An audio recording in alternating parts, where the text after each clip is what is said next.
कपालिनी नमः पंकजनेत्राय नमस्ते पंकजाग्रये वसुदेवसुतं देवं हंसचाणूरमर्दनं देवकी परमानन्दं विष्णुं वन्दे जगद्गुरुं नमो विष्णुपादाय कृष्णकृष्णाय भूतले श्रीमते भक्तिवेदान्त स्वामिनिति नामिने नमस्ते सारस्वते देवे गौरवाणी प्रचारिणे निर्विशेष शून्यवादी पाश्चात्यदेशकारिणे जय श्री कृष्ण चैतन्य प्रभु नित्यानंद श्री अद्वैत गदाधर श्रीवासादि गौरभक्तवृंद हरे कृष्ण कृष्ण कृष्ण हरे हरे हरे राम राम राम हरे हरे।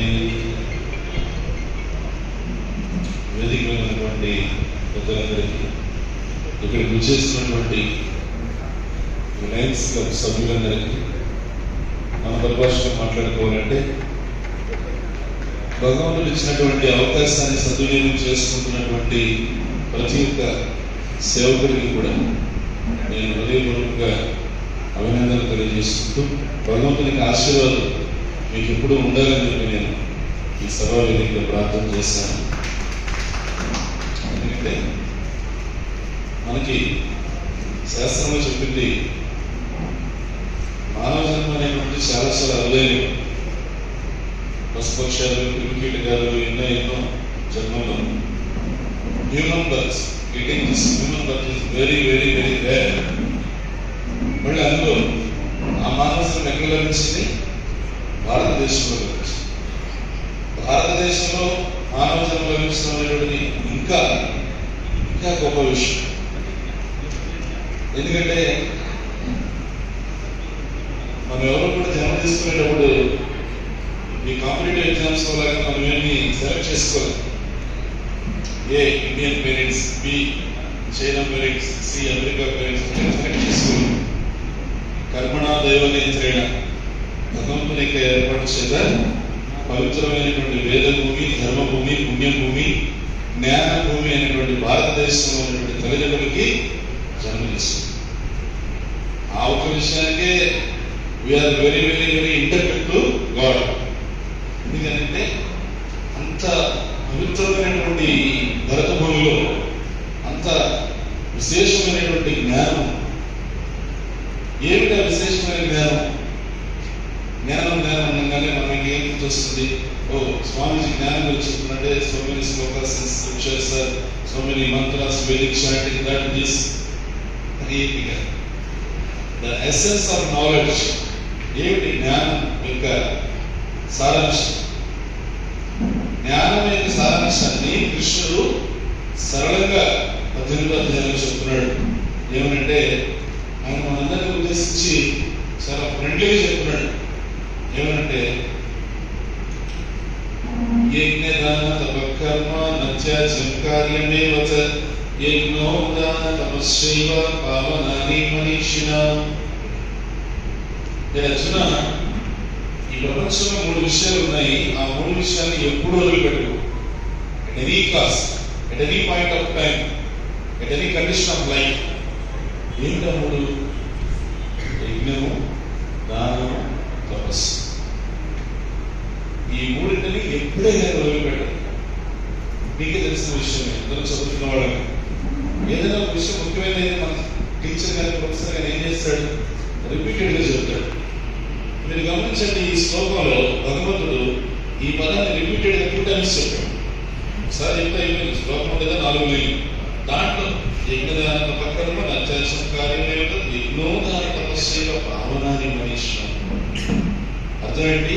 అర్జున, యజ్ఞము, దానము, తపస్సు అనే 3ని ఎవరు ఎప్పుడు వదిలిపెట్టకూడదు, చెల్లించకూడదు. ఎందుకంటే ఈ యజ్ఞము, దానము, తపస్సు అనే ఈ 3 చెడ్డవాడిని మంచివాడిని చేస్తాయి, మంచివాడిని మహాత్ముని చేస్తాయి. అందుకు వదిలిపెట్టు. ఆ యజ్ఞము, దానము, తపస్సు అనే 3 ఎవరైతే పాటిస్తారో ఒకరు వాడు చెడ్డవాడు అయితే చెడువాడు మంచివాడు, వేరే వాడు ఆల్రెడీ మంచివాడు అయితే చెడువాడు మహాత్ముడు అవుతాడు. ఆ యజ్ఞము, దానం, తపస్సు అనే 3లో మీరు ఆ దానం అనేటువంటి తీసుకొని అన్ని దానాలకెల్లా అన్నదానం నిన్న, అన్ని దానాల కల్లా అన్నదానం నిన్న. ఎందుకంటే ఇప్పుడు మనకే తెలుసు కొంచెం పొలంగా మీటింగ్ పరిగెడతాం కదా. ఆకలి దీనికి సంబంధించి మన ఇస్కాన్ సంస్థాపకాచార్య స్వామీజీ భక్తి వేదాంత ప్రభుపాద వారు 1970s ఒక సన్నివేశాన్ని ఎదుర్కొన్నారు. ఆ సన్నివేశం ఏంటంటే మాయాపూర్లో ఉండగా ఈ ISKCON head quarters Mayapur Calcutta దగ్గర వస్తుంది. అక్కడ వారు ఇట్లాంటి మీటింగ్ ఏర్పాటు చేశారు. మొత్తం ప్రపంచవ్యాప్తంగా ఎన్ని ఈ ఇస్కాన్ కేంద్రాలు ఉంటాయి వాటన్నిటి నుంచి కూడా వస్తారు ఈ టైంలో. ఎగ్జాక్ట్ ఇప్పుడు నేను మీతో మాట్లాడే టైంలో ఇప్పుడు అక్కడ మాయాపూర్లో జరుగుతున్నాయి మీటింగ్స్. అది గవర్నమెంట్ మీటింగ్స్ అంటారు. Meetings are called as GBs, governing body commission meetings. ఆ మీటింగ్స్ జరుగుతుండగా మధ్యాహ్నానికి మీటింగ్ అయిపోయింది. మీటింగ్ అయిన తర్వాత అందరూ డిస్కస్ అయిపోయింది. అయిన తర్వాత స్వామీజీ ప్రభుపాద గారు ప్రసాదం తీసుకున్నారు. మనం భోజనం అంటాము, స్పిరిచువల్ వాళ్ళ కోసం ప్రసాదం. ఆ ప్రసాదం తీసుకున్న తర్వాత కిటికీలో నుంచి సౌండ్ వినిపించింది. ఏం సౌండ్ అని చెప్పి చూస్తే క్రింద బిల్డింగ్ క్రింద ఎక్కడైతే ఈ ఆకులను వేసేస్తారు కదా, తిన్న ఆకులు అప్పట్లో ప్లాస్టిక్ బాగాలేదు, ఆ ఆకులను వేసేసిన చోట, ఎంగిల్ ఆకులను వేసేసిన చోట అక్కడ సౌండ్ వస్తుంది. ఏమని చెప్పి చూస్తే ఒక 5-6 కుక్కలు, ఒక 4-5 పిల్లలు ఆ ఎంగిలాకుల కోసం కొట్లాడుకుంటున్నారు. ఆ ఎంగిలాకులు ఉన్న తినాలని పిల్లలు ప్రయత్నిస్తున్నారు. ఆ కుక్కలు సవి తినాలని ప్రయత్నిస్తున్నాయి. వాటి మధ్య అది చూసి స్వామిజీ ఇమ్మీడియట్ గా జీబీసీ మీటింగ్ పెట్టండి. ఇప్పుడే మీటింగ్ మళ్ళీ అనగానే స్వామిజీ పిలిచారు కదా, పక్కన హుకుం అందరూ వస్తారు. ఇప్పుడే మీటింగ్ ఏమో మళ్ళీ స్వామీజీ పిలిచారు మీటింగ్. స్వామీజీ చాలా గంభీరవరంతో ఉన్నారు, ఆయన కళ్ళు సమస్య ఉన్నాయి. అందరూ వచ్చి కూర్చున్నారు. స్వామీజీ ప్రభుపాద నేను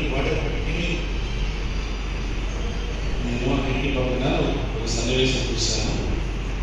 ఎంగిలి వెలుగుల కోసం కుక్కలను, వీధి కుక్కలను పశువులను కొట్లాడుకుంటున్నారు.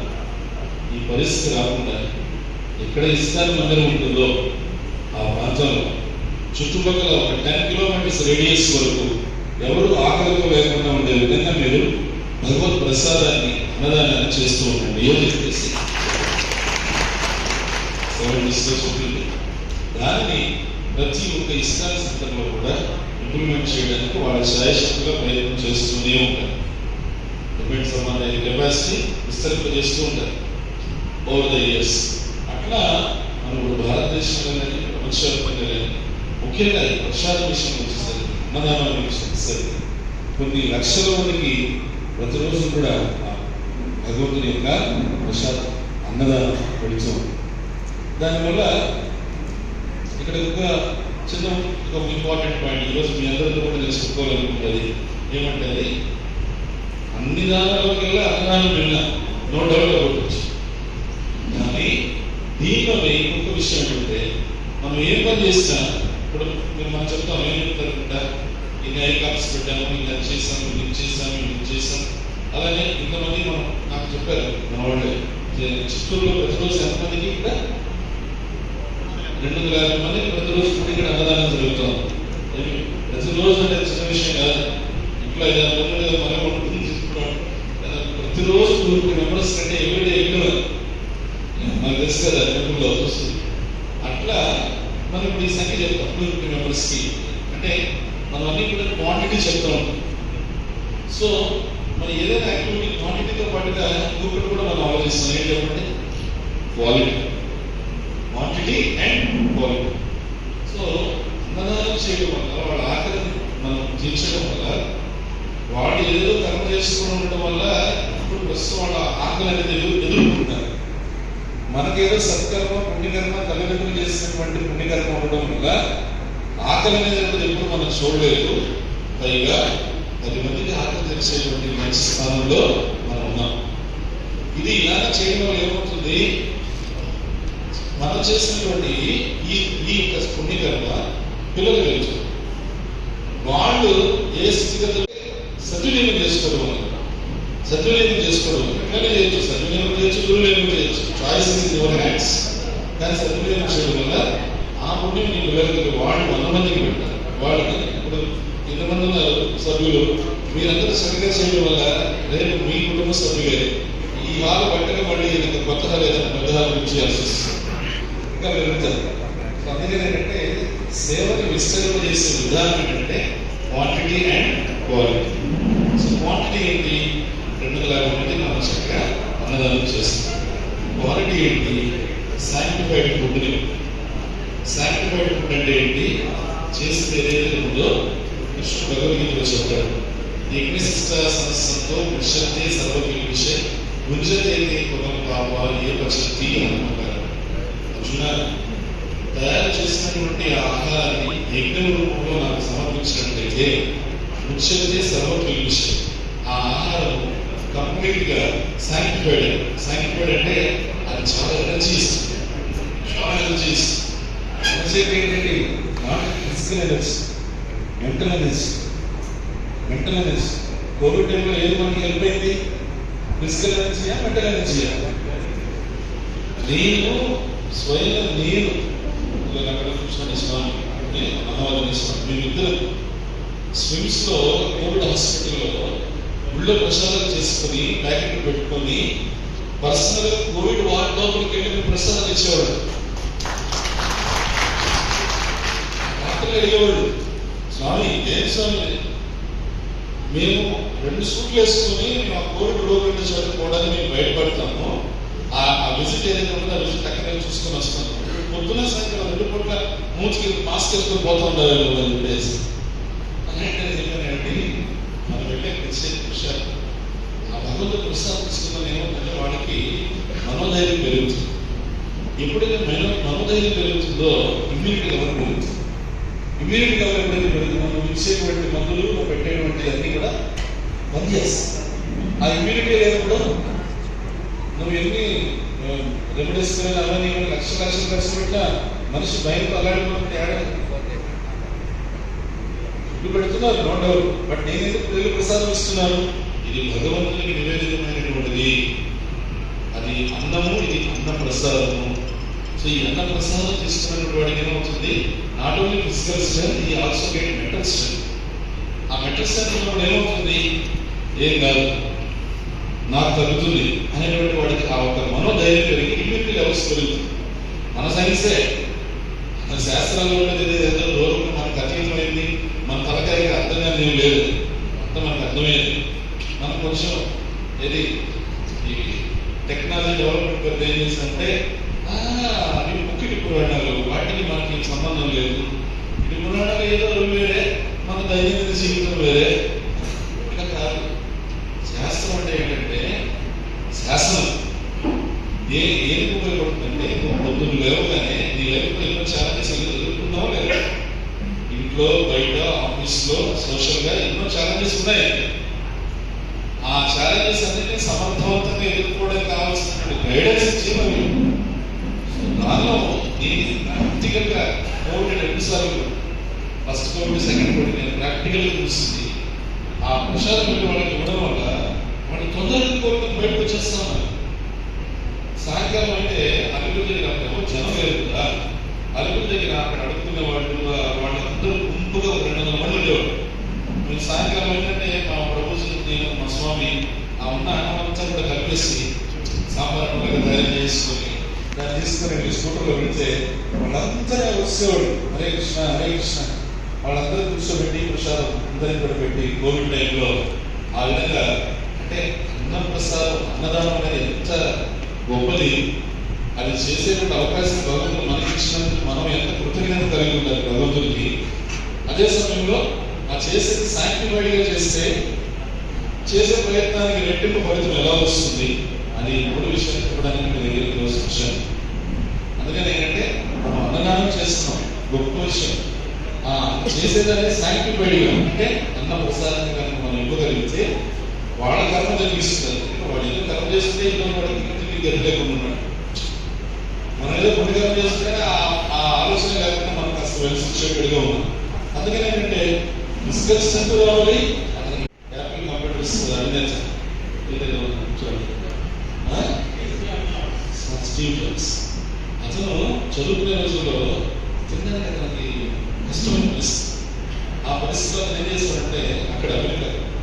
సండే సార్ వచ్చిన ఇస్కాన్ డబ్బులు వెళ్ళిపోయి కడుపు నిండా బాగా ప్రసాదం తీసుకొని వచ్చేస్తాం.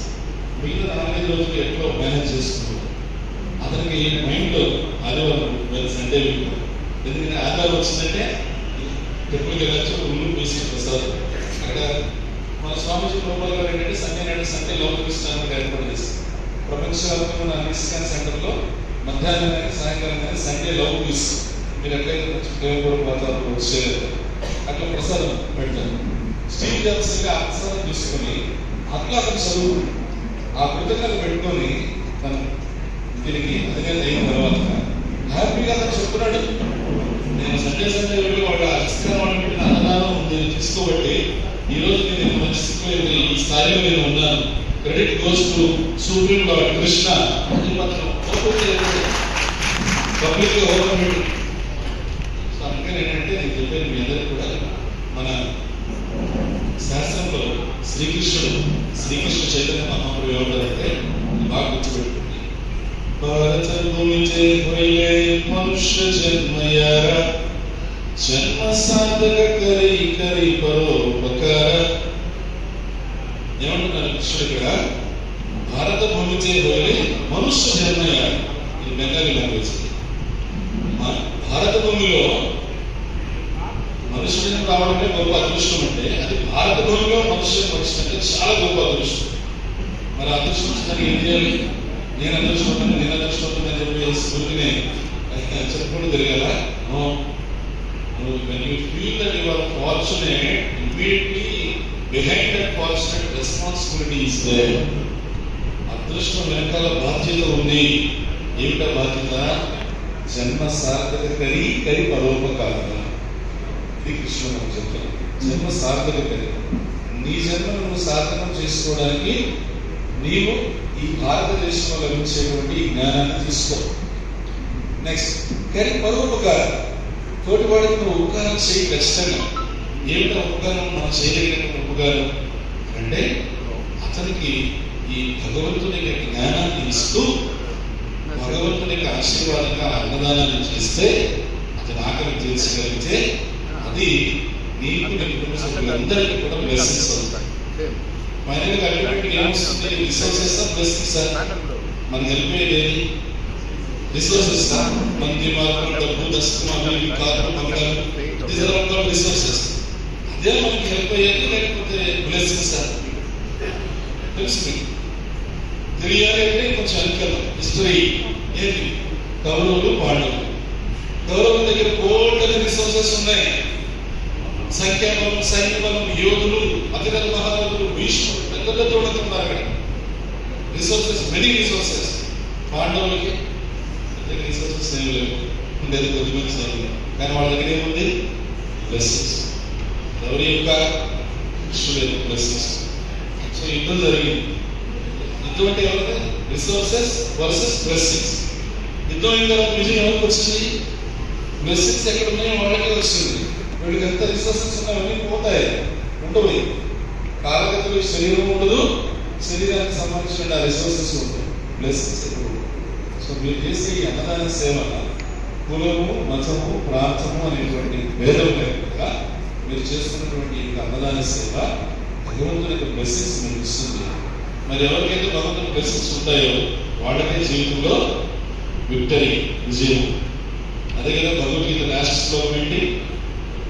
లాస్ట్ శ్లోకం యత్ర యోగేశ్వర కృష్ణ యత్ర పార్థో ధనుర్ధరః తత్ర శ్రీ విజయోద్భూతి ధ్రువాదితిర్మతిర్మమ. యోగీశ్వరుడైన కృష్ణుడు, ధనుర్ధారి అయిన అర్జునుడు ఎక్కడ ఉంటారు అంటే అర్థం ఏంటంటే భగవద్గీత ఎక్కడైతే ఉంటుందో అక్కడ సంపద, విజయము, అసాధారణ శక్తి, నీతి నిశ్చయంగా ఉంటుంది. Opulence, victory, extraordinary power, morality. ఈ నాలుగు ఎవరు కోరుకోరు చెప్పండి, ఎవరు వద్దంటే చెప్పండి. అందరికీ కావాలి. అపులెన్స్ కావాలి, మనకుంటే కదా 10 మందికి పెట్టేది. విక్టరీ కావాలి, ఏదైనా ప్రయత్నాలు చేస్తే మనకి బాగా ఓపిక ఉండాలి, టాలరెన్స్ ఉండాలి. అది ఆల్రెడీ మీకు అనుభవం భయం ఉంటుంది. ఆ సహన శక్తి అనేది అది భగవంతుడి వల్ల.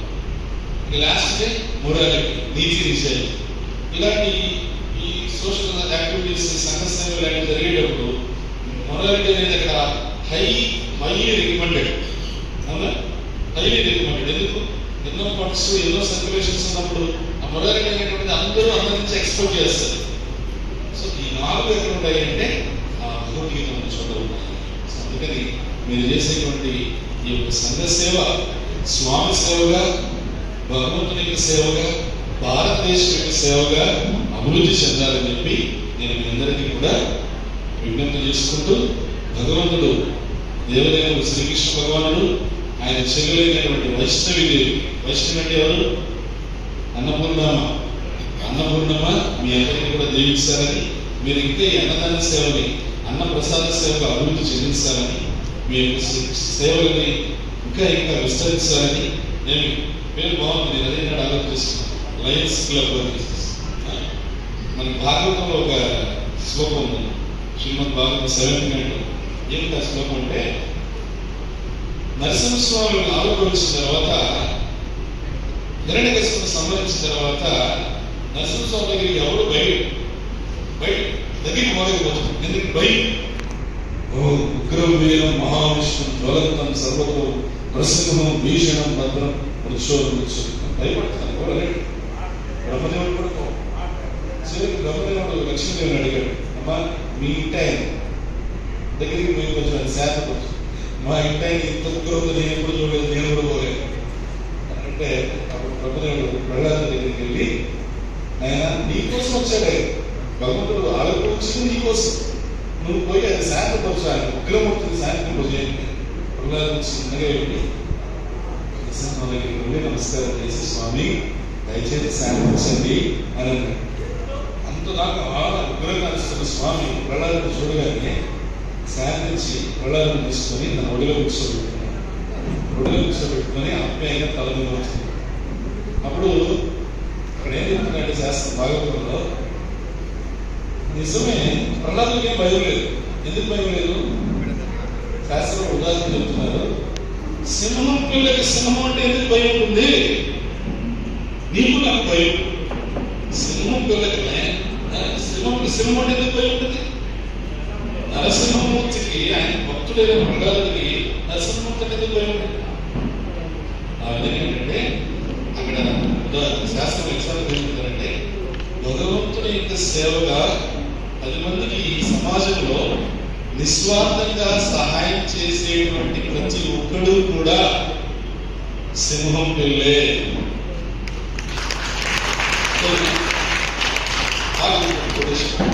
భగవంతుని యొక్క సేవగా ఈ సమాజంలో నిస్వార్థంగా, వితౌట్ ఎనీ అల్టీరియర్ మోటివేషన్స్, నిస్వార్థంగా నేను చేసిన నాకు పేరు రావాలి, ప్రతిష్ట రావాలి, బ్యాడ్జ్ రావాలి, నేనేం చేసినా భగవంతుడికి తెలుసు.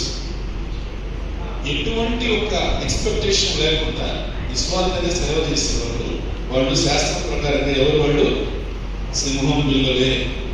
అంటే అక్కడ సింహం ఎవరు? ఇక్కడ నరసింహం భగవంతుడు. వాళ్ళు సింహం పిల్లలే. సింహం పిల్లలు ఏమనొచ్చు? లయన్ క్లబ్ అనొచ్చు. So Lions club. Last but not least, మన యొక్క పొజిషన్ చాలా గొప్పది. ఎందుకంటే సమాజంలో there are people in the zone of needy, there are people in the zone of greedy. There are people in the zone of needy and there are people in the zone of greedy. వాళ్ళు greedy, వాడంతా నాకే కావాలంటాడు, మొత్తం నాకే కావాలి. సరే తీసుకురా, ఈ భూమండలం అంతా నేనే తీసుకోవాలి, ఇచ్చేవాళ్ళండి. భూమండలం సంగతి ఏంటి? వాడు greedy, నువ్వు ఎంత ఇచ్చిన పంట వేసుకోవాలి. ఆ జోన్ ఇంకొక జోన్ నీడి, మనకు కష్టం, పూట గడిచేది కష్టం ఉంది, చదువుకునేది కష్టం ఉంది, అన్ని కష్టం. ఈ నీడికి గ్రీడీకి మధ్యలో మనం ఉన్నాం. మనకేం గ్రీడీ లేదు, గ్రీడీ ఉంటే పనులు చేయం. అలాగే మనకేం నీడి లేదు, పొద్దు లేదని ఆహారం కోసం వెతుక్కునేంత కర్మేం లేదు. ఈ మధ్యలో ఉన్నాం. మనం ఏం చేయాలి? ఆ గ్రీడీ జోలికి పోకుండా, భగవంతుడా నన్ను ఆ గ్రీడీ జోలికి తోయదు. ఎందుకంటే నేను గ్రీడీ